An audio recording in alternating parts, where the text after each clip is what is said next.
manera parece que todos hemos entrado en el circuito de la tolerancia hacia la violencia. Algunos dirán enojados que no. Los llamamos a reflexionar.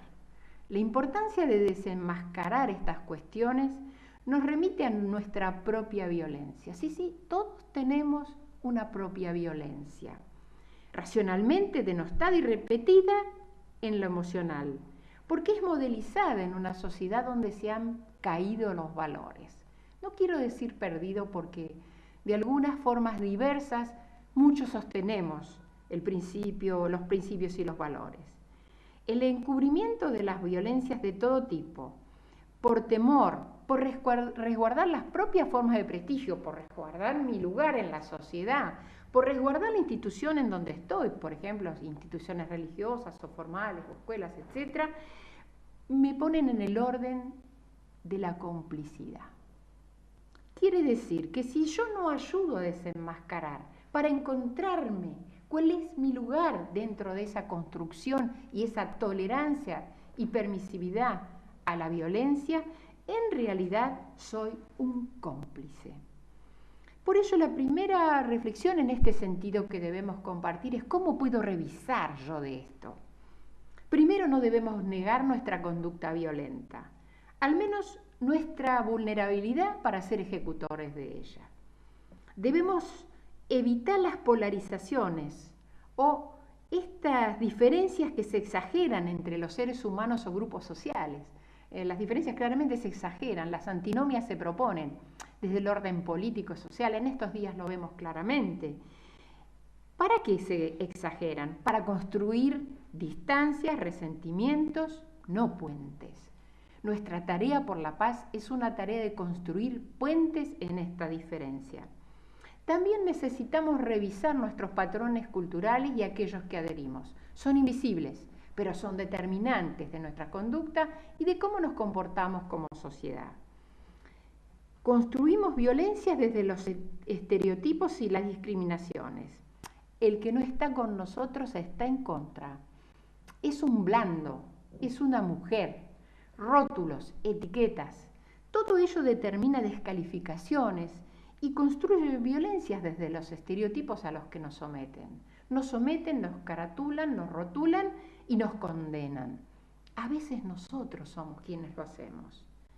A veces negamos o desconsideramos la violencia de nuestros propios actos y la violencia de los actos violentos. Esto lo único que hace es, al considerar menor lo que al otro duele o me duele, porque soy parte de esa construcción social, no es otra cosa que asegurar y sostener de manera invisible la violencia.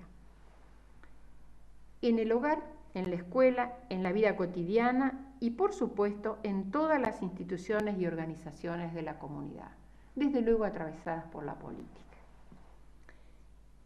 Voy a mencionar un breve párrafo de un poema español cuyo autor no estaba definido, pero que me parece pertinente para este tema. Dice: si crees que la sonrisa tiene más fuerza que las armas, si crees en el poder de una mano abierta, si crees que lo que une a los hombres es más que lo que los separa, si crees que el hecho de ser diferentes es una riqueza y no un peligro, entonces vendrá la paz.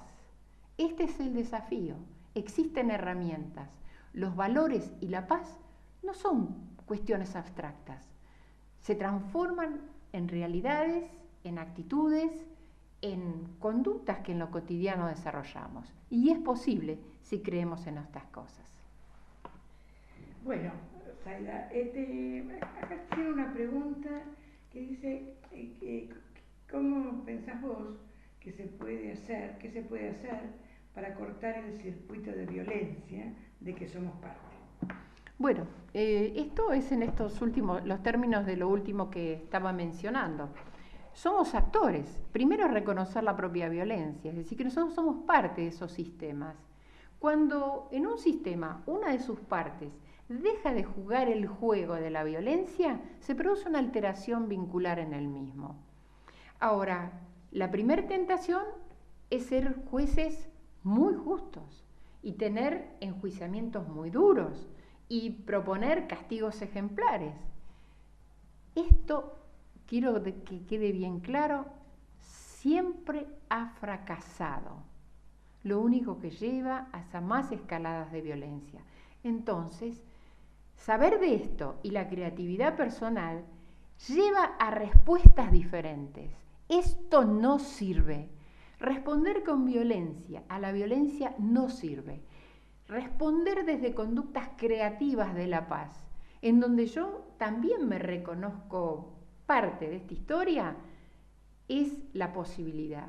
No existen recetas porque gracias a Dios existe una diversidad tan rica y tan grande que las personas podemos echar mano de nuestros propios recursos, porque otra de las violencias instaladas es que no podemos.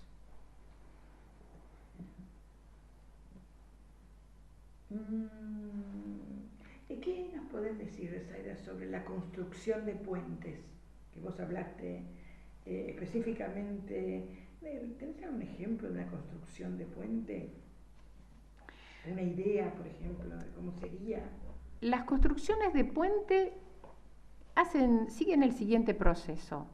Las personas nos unimos por el interés, por un interés, algún interés, por ejemplo, la paz. En este interés que nos convoca, tenemos que cambiar radicalmente nuestra actitud de establecer dentro de este nuevo encuentro de intereses relaciones jerárquicas. Debemos considerar al otro como diferente y uno conmigo. Esto lo que trabaja o lo que genera son solidaridades. Sostenemos nuestra diferencia, respetamos nuestra identidad, pero construimos ámbitos de pertenencia y de cohesión. ¿Para qué? Para la praxis social. Ahí construyo puentes. Si yo intento construir